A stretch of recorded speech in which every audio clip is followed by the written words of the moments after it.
Dave Grohl and the Foo Fighters and the Rockstars who dislike them. Everyone who grew up in the 1990s has heard the name Dave Grohl at some point in their lives. He's known as one of the nicest people in the music industry, but he's had his share of feuds and conflicts with other musicians. In this video, we will delve into these past feuds and explore the relationships that have not been so positive. Despite impressing Kurt Cobain and Chris Novoselic with his drumming abilities and becoming a prominent drummer in the 90s through his work on albums such as Nevermind and In Utero, Grohl's relationship with Cobain had its ups and downs. When Dave Grohl became a member of Nirvana in 1990, he was already the band's sixth drummer. At the time, the group had already put out their first album, Bleach, and was searching for a new drummer. In an interview with a radio station in Belgium, Cobain said, "Chris and I have been playing together for about 4.5 years now with a few different drummers. Dave has been in the band for about a year. This is the first time we felt like a very definite unit. The band is finally complete because all the other drummers we had pretty much sucked." Even from the early days of Dave Grohl's tenure in Nirvana, there was a sense of tension despite the band members sharing similar musical interests. Grohl mentioned this in an interview with The Big Issue in 2021. He said, "When I first met Kurt and Chris, musically, it was a match made in heaven. But personally, it was a bit off, to be honest. Of course we loved each other, we were friends. But there was a dysfunction in Nirvana that a band like Foo Fighters doesn't have. You also have to realize, from the time I joined Nirvana to the time it was over was only about 4 years. It wasn't a long period of time." Grohl has discussed the insecurity he felt during his time in Nirvana, expressing that he was concerned that Cobain wanted him out of the band. He mentioned in an interview with Rolling Stone that he felt like an outsider in the band because of the strong bond between Cobain and Novoselic, saying, "I don't think I've ever told anyone this, but there were times when Kurt was really unhappy with the way I played drums. I could hear him talking about how much he thought I sucked, but he'd never say it to me. If I'd confront him about it, is there a problem? If you want me to leave, just ask. He'd say no, no, no. Most of that happened later, around In Utero. That's when I think Kurt became unhappy with what was happening in the band." During an appearance on The Howard Stern Show in 2011, Grohl revealed that tensions arose in the group towards the end of their careers. There were two factions, those who did drugs and those who did not, and Grohl was in the latter group. Unfortunately, Cobain suffered a near-fatal overdose in Rome, Italy in March 1994 after canceling what would have been the band's final tour.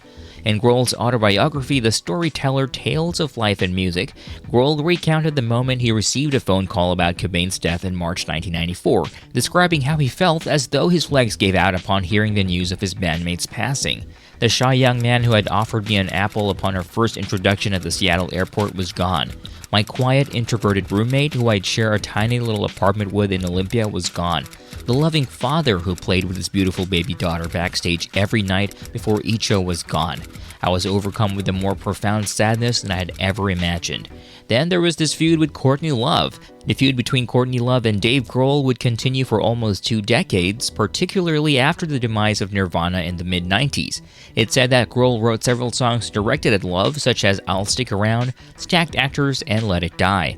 The feud escalated in the early 2000s as Love and Grohl, along with Novoselic, filed lawsuits and countersuits against each other regarding business matters related to Nirvana's back catalog and royalties. The dispute became so bitter that Grohl and Novoselic attempted to have a judge order Love to undergo a psychiatric evaluation.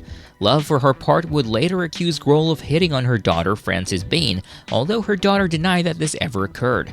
Things appear to finally cool down during Nirvana's induction into the Rock and Roll Hall of Fame in 2014, when Grohl and Love hugged on stage. Grohl formed his own band, the Foo Fighters, in the mid-90s, and while he played almost all of the instruments on the group's first album, he needed a band to tour to support the record. He ended up recruiting the rhythm section of the group Sunny Day Real Estate, which had just broken up and included bassist Nate Mandel and drummer William Goldsmith. While the tour went well, it was the recording sessions for the band's second album, The Color and the Shape, where Goldsmith and Grohl clashed. Due to Grohl's drumming background, he revealed in the 2011 documentary Back and Forth that when he's writing a song, he already has an idea of what the drummer should be playing. So Goldsmith was under extra scrutiny during the writing and recording of the album. The recording sessions proved to be both costly and time-consuming, as Grohl was initially dissatisfied with the quality of the music. The band decided to take a break over the Christmas holidays in 1996 and get back together in the new year. The band reconnected in Los Angeles in February 1997 to re-record the entire album without Goldsmith. Grohl re-recorded all of the drum parts with the exception of 2 songs, including Doll and Up in Arms. Grohl and producer Gil Norton didn't feel that the drumming was up to par, and Goldsmith, who was in Seattle at the time, even contacted the band to see if he should fly down to LA, but Grohl told him he was just busy doing overdubs. Mandel would break the news to Goldsmith that Grohl was re-recording most of the drum tracks. Angry and upset, Goldsmith would leave the band by the end of the year, even though Grohl wanted him to continue touring with the group. When Goldsmith heard the final versions of the drums on the album, he shared in an interview what he truly felt, saying, "The versions Dave did were very similar. I am not saying I'm an amazing drummer, the work that I did was not bad." He also expressed his regret at joining the band. He said, "The way things were handled and what was done to me, I do think that staying in that band would have made me feel like my soul was destroyed and I would have likely ended up dead. That feeling might change if we actually sat down and talked, but that hasn't happened yet." Grohl also had a beef with Noel Gallagher. The members of Foo Fighters have long expressed their fondness for the British band Oasis. They would share some of the same festival bills with the band in the 2000s, but after the breakup in 2009, the Foo Fighters expressed their hope that the Gallagher brothers would make up and reunite with Oasis. In 2019, at the Reading Festival, the Foo Fighters told the audience that they should sign a petition to get Oasis back together, to which the audience all agreed. Noel Gallagher, who was now playing with his band the High Flying Birds, heard of the story and told an audience during a gig in California that they should also start a petition as well to disband Foo Fighters. In an interview around the time, he criticized the music of Grohl's band, saying, "Rock music, or whatever you want to call it, it seems to be a lot of shouting about some unspecified injustice. Dave Grohl, for instance, what's he on about? He's not shouting about anything." Grohl was also not on good terms with his bandmate Taylor Hawkins. They were best friends, but they too had some issues that needed to be dealt with, especially during the recording of the band's fourth album, One by One. In 2001, the band was on the road, playing some shows in Europe, when drummer Taylor Hawkins suffered a near-fatal overdose following a gig. In the documentary Back and Forth, Hawkins revealed that once the band assembled to record their follow-up record One by One, the band was not working well in the studio, and Grohl was dividing his time between the Foo Fighters and playing drums for Queens of the Stone Age.